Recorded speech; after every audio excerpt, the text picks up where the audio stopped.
আমি কদিন আগে ভাবছিলাম যে আমার এই ট্যাঙ্কের মধ্যে যে গোড়ামিগুলো রয়েছে, পাল গোড়ামি তো প্ল্যান্টেড অ্যাকুরিয়ামের জন্যই মাছ, কিন্তু যে ব্লু গোড়ামি রয়েছে বা গোল্ডেন গোড়ামি রয়েছে সেগুলো হয়তো মাছগুলোর চোখে কোনো অ্যাটাক করছে, কারণ ম্যাক্সিমাম মাছের কিন্তু চোখ সাদা ছিল।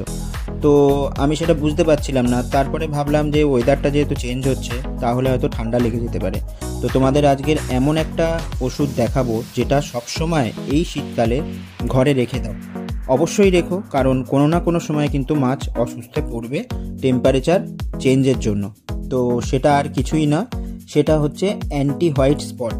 এই যে মেডিসিনটা তোমাদের দেখাচ্ছি স্ক্রিনে, এই ওষুধটাই বলছি। এটার ডোজ হচ্ছে 10 ml পার 100 লিটার। এই কাউন্টেই কিন্তু ওষুধটা দেবে, পরপর 3 দিন দেবে। তারপরে জল কিছুটা চেঞ্জ করবে 25%, তারপর আবার নতুন জল দেবে এবং তাতেও আবার দেবে। এরকমভাবে কয়েকদিন ট্রিটমেন্টের পর কিন্তু প্রত্যেকটা মাছের চোখ কিন্তু সাদা হয়ে গেছে। এখন আমি বুঝতে পারলাম যে এই গোড়ামিগুলো কিন্তু অ্যাটাক করছে না। যদি করতো তাহলে কোনো না কোনো মাছ মারা যেত। ভিডিওটা ভালো লাগলে প্রচুর করে শেয়ার করে দিও। টাটা।